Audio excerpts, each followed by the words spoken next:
안녕하세요 여러분, 반갑습니다. 기독답TV 라운게 목사입니다. 저는 이 시간 여러분과 함께 무신론은 대단한 믿음이다 라는 제목으로 같이 한번 생각해 보고자 합니다. 여러분, 무신론이라는 것이 무엇입니까? 무신론은 이 세상에 신은 존재하지 않는다 라고 주장하는 것이 바로 무신론입니다. 그런데 사실 신이 있다고 주장하는 무신론이나 신이 없다고 주장하는 무신론이나 둘 다 과학적으로 증명할 수는 없습니다. 그래서 두 가지 모두 일종의 믿음입니다. 유신론은 신이 있다고 확신하는 믿음이고, 무신론은 신이 없다고 확신하는 믿음입니다. 그런데 사실 유신론보다 무신론이 더 대단한 믿음입니다. 왜냐하면 신이 없다는 것을 증명하는 것이 신이 있다는 것을 증명하는 것보다 훨씬 더 어렵기 때문입니다. 예를 들어 설명해 보겠습니다.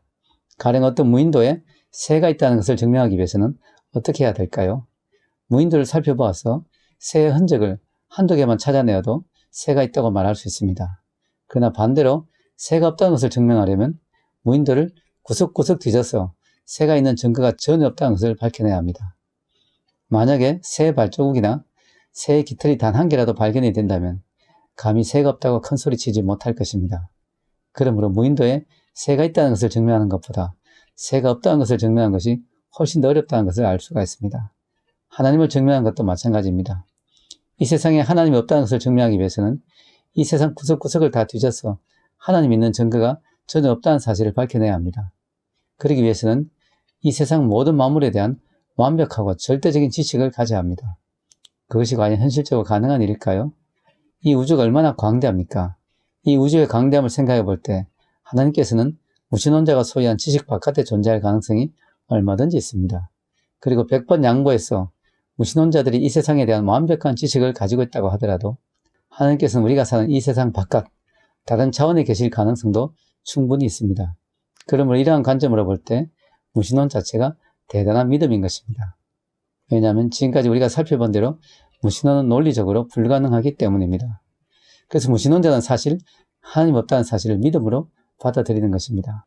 성경은 하나님 없다고 하는 사람들에 대해서 다음과 같이 말합니다. 어리석은 자는 그의 마음에 이르기를 하나님이 없다 하는도다. 그들은 부패하고 그 행실이 가증하니 선을 행하는 자가 없도다. 시편 14편 1절. 성경은 하나님이 없다고 하는 사람을 어리석은 사람이라고, 행실이 부패한 사람이라고 이야기합니다. 플라톤은 다음과 같이 말합니다.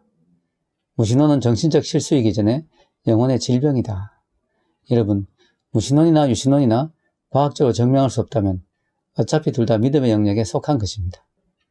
그런데 이 세상에는 하나님이 없다고 하는 증거보다 하나님이 있다고 하는 증거들이 무수히 더 많습니다. 그래서 무신론보다는 유신론이 더욱 논리적으로 타당한 이론이 되는 것입니다. 여러분, 이 세상 사람들이 무신론자가 된 이유는 여러 가지로 다양합니다. 그러나 그 어느 누구도 이 세상을 철저히 조사해보고 연구해보아서 무신론자가 된 경우는 없습니다. 또한 성경을 철저히 탐구해보고 조사해보아서 하나님이 없다는 결론을 내리고 무신론자가 된 사람도 없습니다. 마음을 열고 살펴보면 이 세상에 하나님이 있다는 증거는 차고 넘칩니다.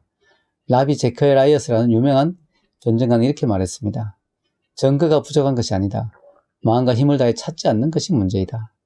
전 여러분들이 저와 함께 하나님이 계신 증거들을 계속적으로 살펴보기를 원합니다.